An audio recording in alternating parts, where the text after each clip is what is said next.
Hi, I'm Christina, and this is New Ways Podcast.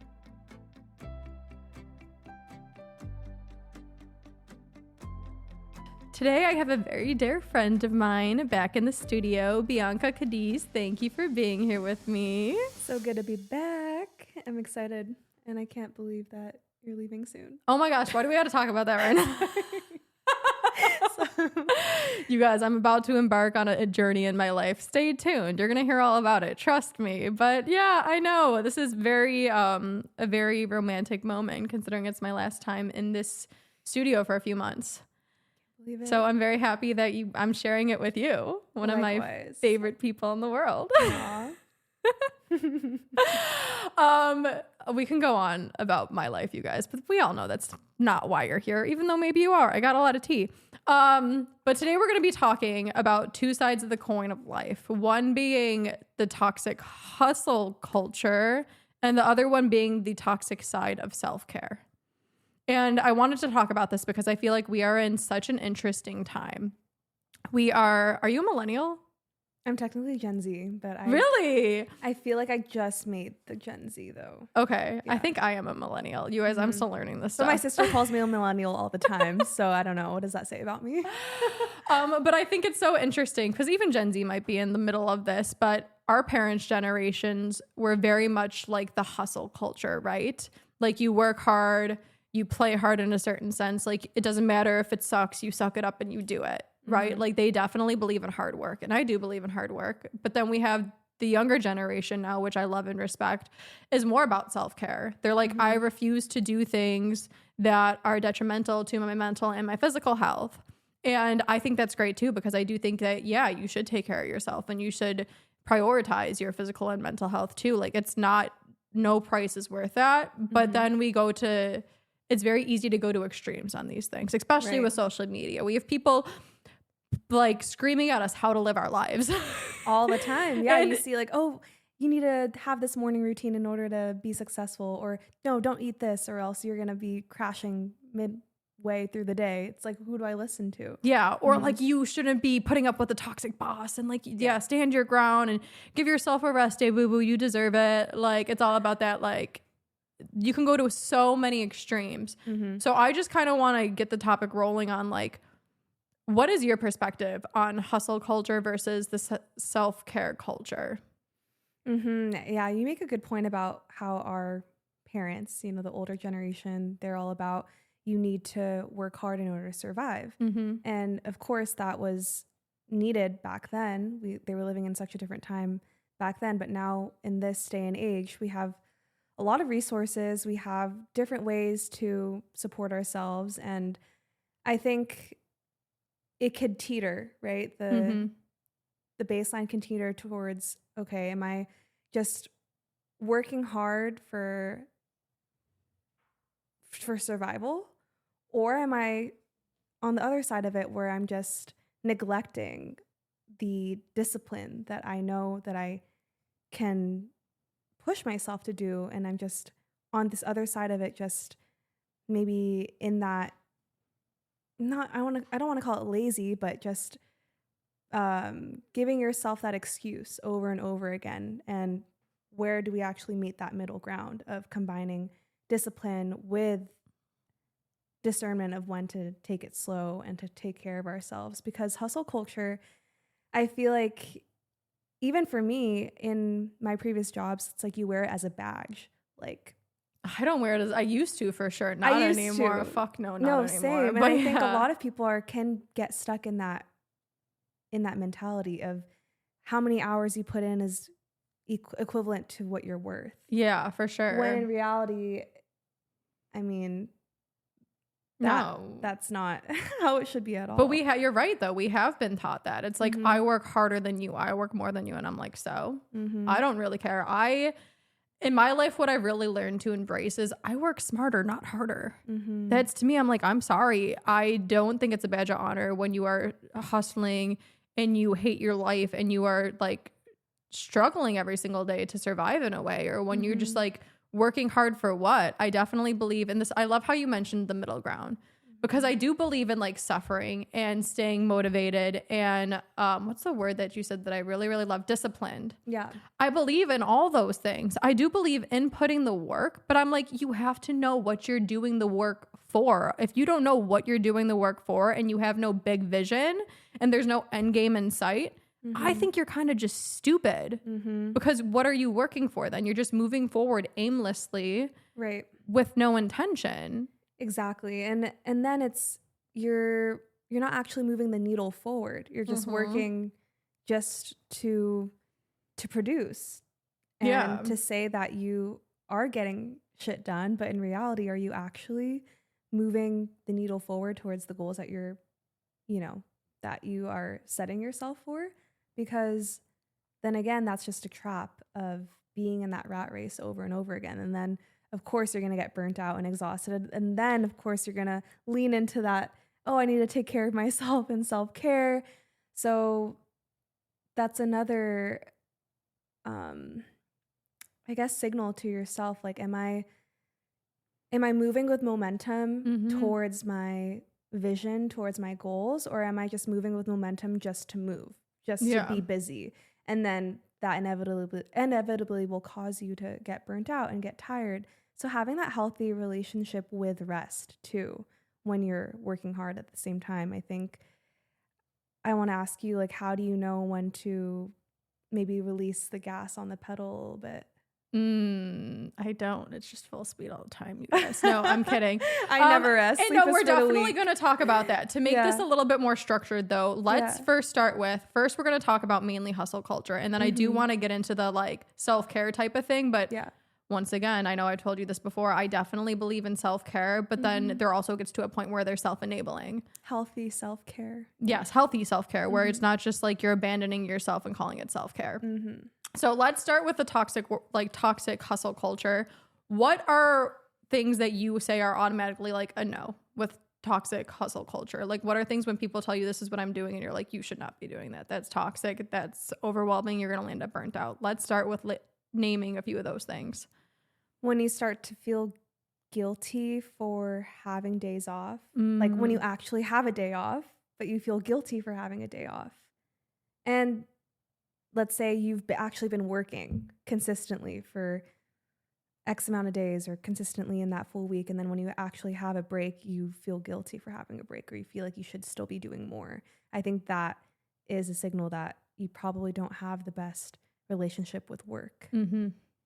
And whatever environment your work has taken place in, maybe that was the factor. They've just maybe instilled that influence where you feel even just one day is going to break you. Like that should not be the case. Or you feel guilty because you feel like this happens in the hospital a lot, to be honest with you. I can't tell you how many nurses will talk to me and they're like, I'm burned, I'm exhausted. I'm like, girl, take a day off. Like, what are you doing? Why are you picking up extra shifts? Why do you come in? She's like, well, I know if I don't come in and help out, nobody else will. And I'm like, but boo-boo, this is a big corporation. Like, it's not your business that you're building. You're not building your dream over here. Like, that is not your responsibility. And if people on your unit in the hospital, your manager wants to give you shit for taking care of yourself, like, that's messed up. That's not okay. Well, it's because we reward people for showing up and helping, but your reward isn't in any way that's actually going to fuel you. I do believe, okay, you want to give me more money? Maybe I'll show up because then it's an equal exchange of things. But like you pouring yourself into something else that's not pouring into you is going to leave you empty. I'll say that all the time. Like it's not worth it, but people feel guilty then. Yeah. And it's because we have idolized people going the extra mile. But I'm like, you have to realize when that extra mile is actually you winning the race versus just you're continuously going and going and going with no end in sight. Right. So I do really like how you brought that up. Yeah. And then you're not actually getting anything in return. Yeah. Because I do also like, and I don't want people to think that like I'm against hustle culture by any means, because I do actually don't mind working every single day. There's been weeks where I've worked every single day. But it's something that I love doing. And it's because I have an end game in sight. I think that's the thing is like everyone's like your ability to do uncomfortable things, right? Your ability to stay determined and stay motivated and wake up every day and do the things you don't want to do. I'm all for it. But I do think that like waking up and doing the things you don't want to do is not going to be as draining when you know your intention behind it. You know your reason behind it. Get up and work every single day if it feeds your soul. By all means, please do. But like you have to realize that like you're not supposed to struggle every single day in your life. There's supposed to be an end game. All of that struggle and determination and the hard work you're putting in has to be worth it. Wow. I love that mentality, that shift. It's like, okay, doing the hard thing now because it's going to feed that greater vision, that greater why, that deeper why. And I think intrinsic motivation is the key, because if our motivation is only based on extrinsic values, like, oh, how am I going to be perceived, or am I going to get like a pat on the shoulder, or are people going to like view me differently because I'm like showing up all the time? Like, yeah, of course that plays a role. And also your intrinsic motivation has to be larger than that. It has to be coming from within. Like, am I showing up because I know this is going to feed the greater vision? And not everything's going to be glamorous. Like in any kind of role, in any job, there's always going to be something that we don't like. Yeah. Even if you're in your dream role, like you're probably not going to want to do, like, what's this random example? You're probably not going to want to do admin or something. You know, or clean the dishes. Like, there's always going to be something you don't want to do, but it's like you have to keep that big. That's the thing, is like I get pissed off when people drain themselves when there's no big picture in mind. Yeah. When I'm like, it's literally like you're draining yourself for the same thing that you're doing every single day, but it's like it's going unrewarded in a way. I believe for sacrifice and struggle with reward. You want to wake up every single day at 5 a.m. in the morning and go to the gym. Good for you. Your reward is going to be a banging body. Yeah. But like if you are not a huge fan of your job, and like you're not a huge fan of your life right now, why do you keep doing the same shit every single day if it's draining you? Exactly. And I think having an honest conversation with yourself before you jump into anything, like for example, a couple months ago, I started this new job like on the side as a behavior therapist, and I was working in the school and helping kids after school. And I was there for about 4 months, and recently now I'm like taking on less hours, but I realized it was a big drainer for me in the beginning. And I realized, okay, why am I doing this, Bianca? Like I literally had that conversation with myself. Like, why am I even here? Like, what am I doing? Like I'm doing these other jobs. Like my main role is being a yoga teacher, helping people come together in more intentional spaces and foster connection. And obviously, I just had to be real with myself. I need to also support myself in other ways and other income streams. And so that's why I started that other job.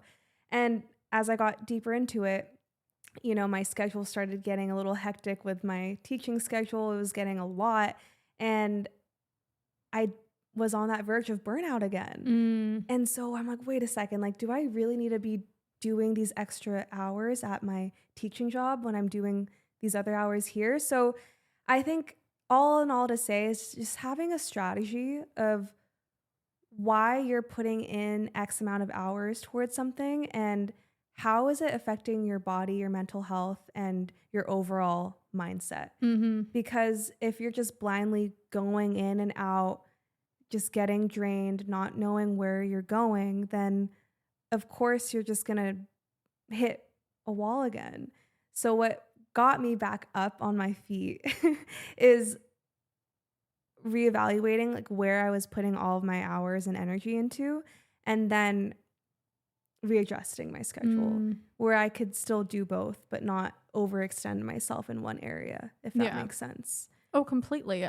I think that the way you did that was very beautiful. I think that's honestly key, is like knowing yourself, knowing the vision, knowing what is good for you, what's not good for you, as well as like ask yourself why you're doing this. If the why is just for a paycheck and the paycheck is doing other things in your life and you're happy with it, that's completely fine for sure. Like, but if your why is because this person told me I should be doing it, do you think that's really good reason? And if this person doesn't have the life that you want, why are you listening to them anyways?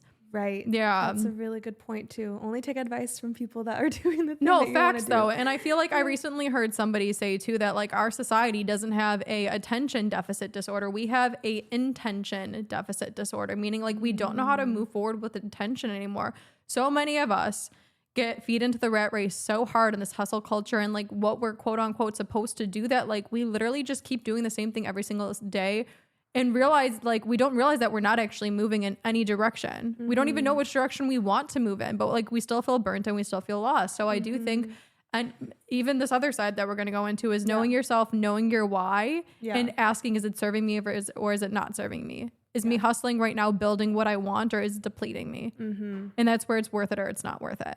Right. You know what I mean? And And at least gives you some sort of map, you know, where, okay, I know by month 3 or something, if something changes, if nothing changes, then there's my answer. Yeah. If I'm feeling steady at this pace, then good.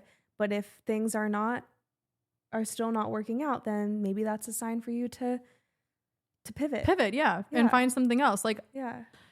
And this triggers a lot of people where I'm like, I don't think life is actually meant to be hard. I don't. That's not me saying I don't believe in doing hard things. It's me saying that I think when you know why you are doing it, it becomes less hard. Your why again. Yes. Your intention. Yeah. So I think that's key. Now let's go to the other side of the coin, which is the Self-care. the newer side that I feel like we're really embracing. And this is something that I've recently learned to embrace, because Lord knows before I was just draining myself for everybody else and a job that I never really loved that much. Being nice to yourself. Give me some of the extremes that you see people doing nowadays. What, like being a couch potato? I guess so. I'm sorry, but like my biggest thing is when like you have no money in your bank account and you say you want money, or like somebody does ask bare minimum from you and you're just like, I'm looking after my mental health. I'm like, shut the fuck up, dude. Like, you have no money, but you say you want money, and like you say you want friends, but you don't want to show up for them. And I'm just like, this is you just like enabling and being selfish. I do believe it's okay to be selfish in a certain sense, but I'm like, come on. What are we doing here? That's enablement. You're just enabling yourself to stay stuck or to be stuck. And another extreme form of, I guess, self-care, but it's actually not self-care when you think about it, because then you're not taking care of yourself, as in building yourself back up to, you know, what goes down, you have to pick up that ball again. Yeah. Like every time you're gonna have to pick it up and then it's gonna come down, but you don't want to just stay down there. No, for sure. You know? And it's so funny that you said it that way though. For one, what I kind of wanted to say is I feel like some people are using self-care now as manipulation. In what way? In a way where it's just like, I'm protecting my peace, I'm protecting my boundaries, like self-care, but it's just, we've used it as a way of hiding and being honest. Like, I just don't want to do this. Like, you can say that, that's okay. And that's also you abandoning yourself and not saying your truth, which I don't like. But I can't tell you how many people who are probably like, it's all gonna work out, I'm just gonna hang out. And it's like, you know, you can just admit that you're being lazy. Like, being honest with yourself is the first key. I feel like now we're like using that language because it's very widely accepted. Yeah. Or we want you to take care of yourself. Yeah. Exactly. Or even avoiding the hard thing. Like, no, I just need to, I guess, making any kind of excuse, right? If, oh, it's just I'm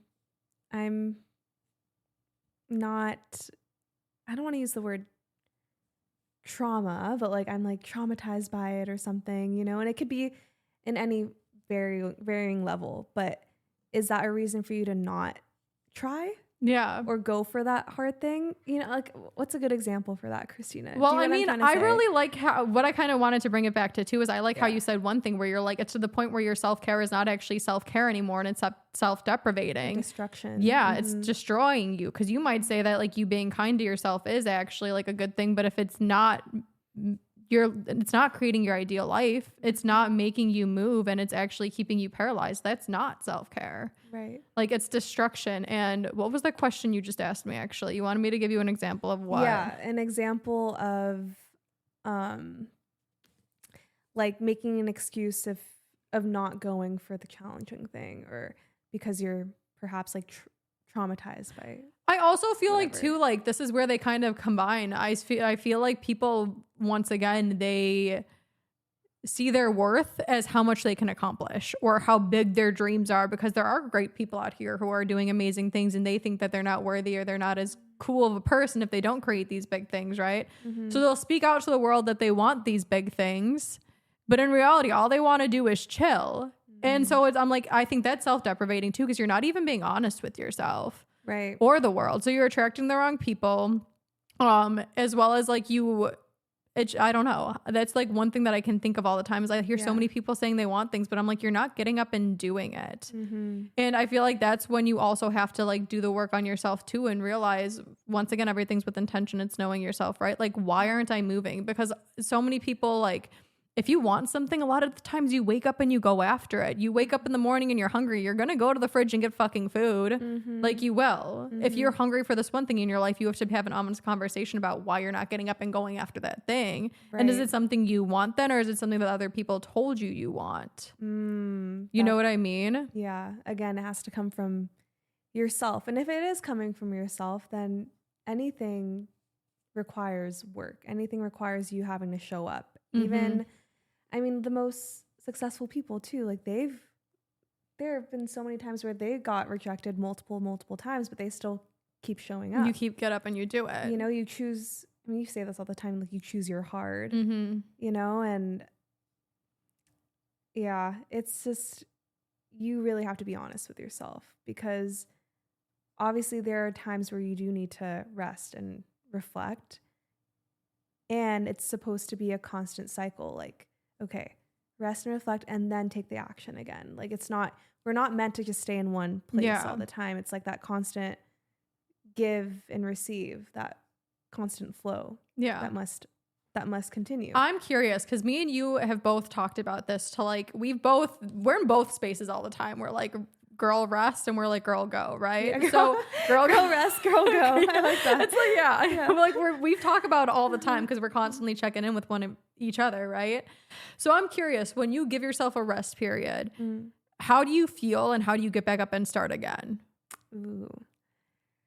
Because I feel like you handle it in a healthy way, and I feel like I handle it in a pretty healthy way too. Yeah. Like, what was your question? Like, how do you like one rest? Yeah, I guess, because there's also been times where I'm on the couch and I'm literally physically fatigued, and then I know when I need it, and then there's times I catch myself too where I'm like, Christine, you're just being fucking lazy. How do you catch yourself? How do you know when it's time worthy of rest, or when you're actually just like being lazy? Yeah, I think the feeling behind it is different. So like, when I know that my body is needing rest, I'm the type of person that I do need time, like alone time, to recharge. And when I do take that time for myself, it's whether it's just me taking a nap or journaling or just having alone time, walking outside in nature. I know that is nourishing for me, for my own mental health. And I think the next step is noticing that recharge, that resurgence of energy that I have, and realizing like, okay, this is the energy that I've created. So now I can go into this next project or next thing or next event and show up fully again, because of that rest that I gave myself. Yeah. But have you ever caught yourself feeding into the rest too much? Oh, totally. Okay. And how do you realize you're feeding into too much and you get up? Because the energy behind it is like avoidance. Okay. Yeah. Like, that's when and it is as much as you don't want to face it, it's obvious that you're like, oh shoot, I'm like actually just trying to avoid my responsibility right now. I feel like we all genuinely know when we're doing stuff like deep down, but we just try to avoid it, or we distract ourselves. Like, you'll watch the extra like TV show, or like you'll call up a friend to talk. I'm guilty of this, honestly. I'll call friends and I talk to them for like an hour to avoid doing something, and I'm like, we know what we're doing deep down. We're just avoiding the actual conversation with ourselves. Yeah. So I guess for people that are listening, like, I wonder do you schedule your rest?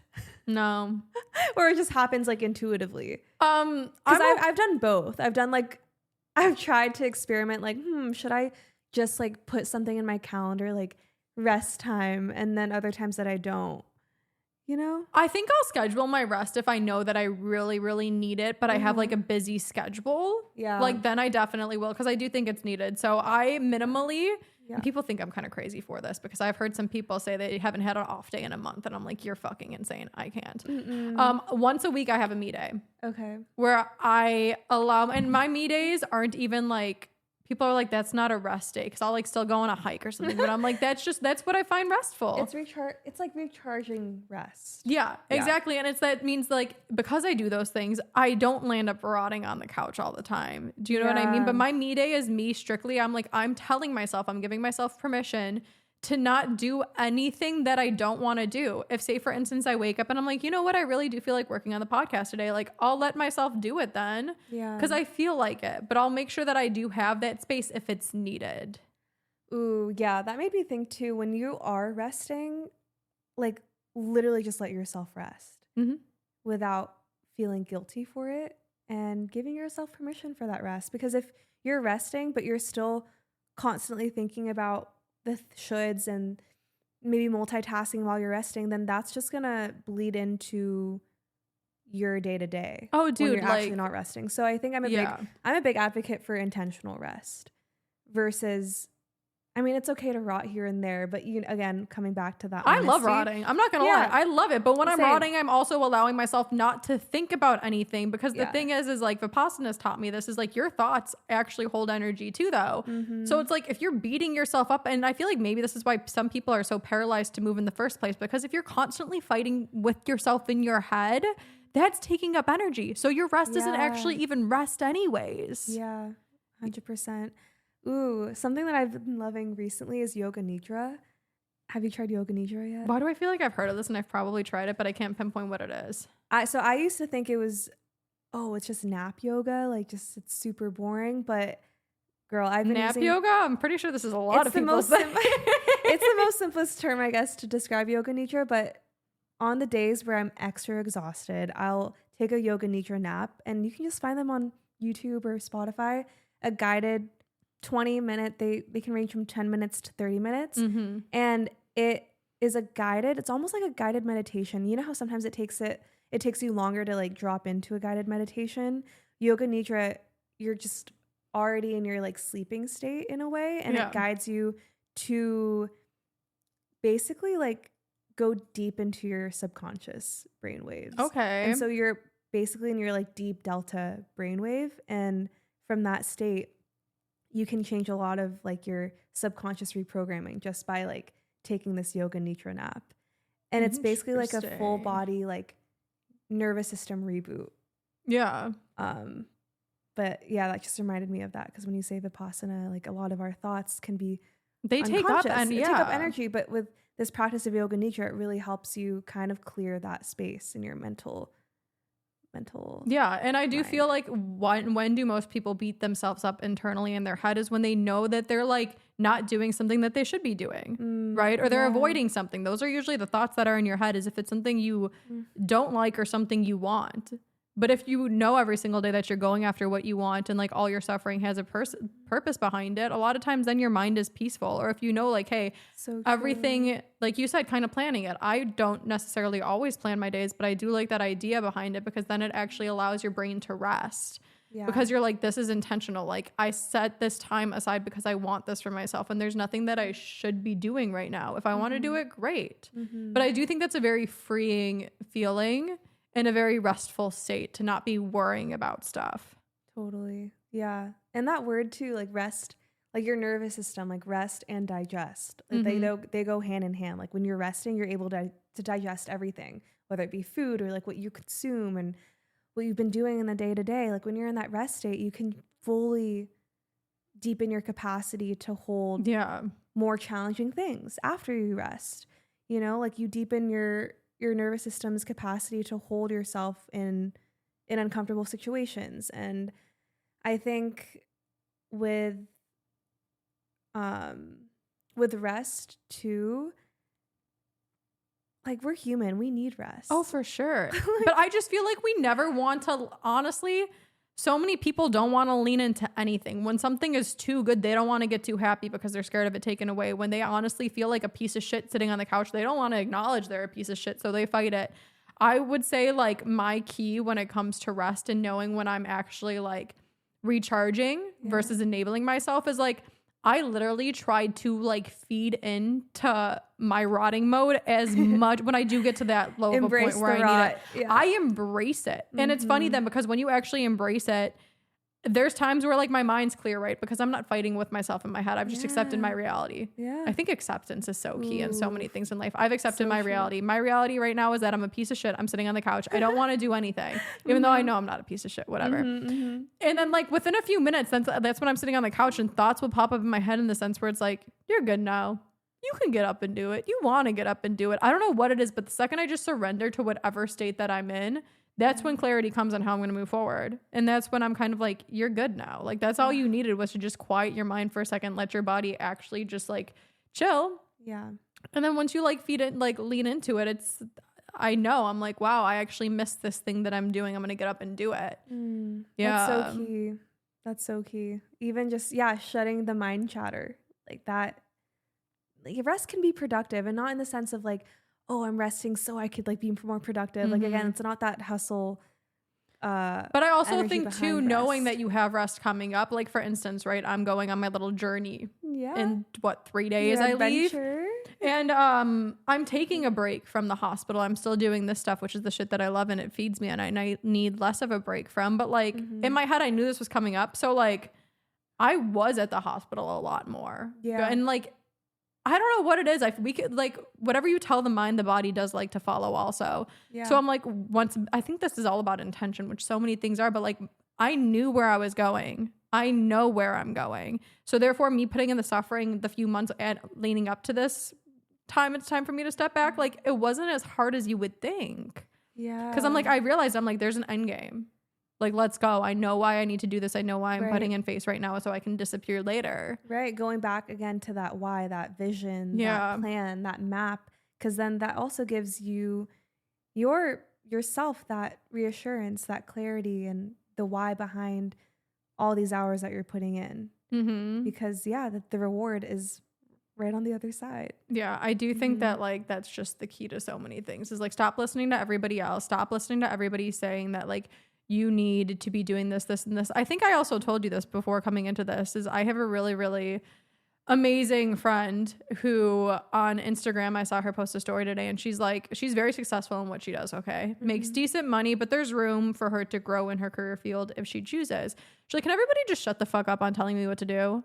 She's just like, I like only working the amount of days that I work. I like the salary that I make. I like my life. Like I'm content with what I am doing. And she's like, stop telling me what I should be doing. Not everybody needs to hustle. That's okay. Like you just need to be okay with you, boo. Like that's it. Your value is not placed on how hard you hustle or how much you rest either. Cause I feel like some people are like, I only work like this amount. Like who cares? Right. Just do what's good for you. And that's all that matters. And stop wearing things like badges. Exactly. She's rich in life. And I think that's a lesson too. Everyone's going to be living their lives on their own terms. There's no right or wrong way. You just have to find what works best for you and what is sustainable. Yeah. And if you don't like what you're doing, nothing changes unless you change. So if you are hustling, say, how can I make this more sustainable for me? What is my vision? Or if you're rotting too much, be like, why am I doing this? Have an honest conversation with you. Because a lot of times you're doing those things for a reason. You're doing it to either prove your value or because you're avoiding. Right. I feel like most of the time hustle is proving value if there's not an intention. It's just like, and rest a lot of times is probably just like you're enabling. Right. Like you're avoiding the hard conversations with yourself. Exactly. And that could be maybe deep rooted, like maybe fear of failure, fear of perfection, like perfectionism. Like those are honestly probably the hardest things that you have to face, but you need to face those things in order to get yourself out of that. Oh, I feel like, fear of perfection will keep a lot of people paralyzed. Yes. Yeah. But nobody's no one's perfect. Everything is so subjective too, though. Yeah. What somebody thinks is perfect, another person can say is horrible. And what somebody thinks is horrible, another person could say it's perfect. Like, stop living on everybody else's terms and everybody else's ideal. Like, as long as you know yours, I feel like that really helps. Yeah. So to kind of close out this conversation too, I am curious, what's your favorite way to hustle and what's your favorite way to rest? Okay. I'll start with my favorite way to rest. Okay. I feel like, that's probably easier for certain people. My favorite way to rest is literally just like laying horizontally. Okay. And just like playing music, just chilling, resting. And if I want to journal, I'll journal. If I want to watch some YouTube videos, I will, but just all in the comfort of my own bed. You guys notice how she didn't say scroll on TikTok. Anyways, please watch the reels. Bye. Oh yeah, doom scrolling. I'm That's such when you a know, fucking hypocrite. I'm that's sorry. when you know you're rotting.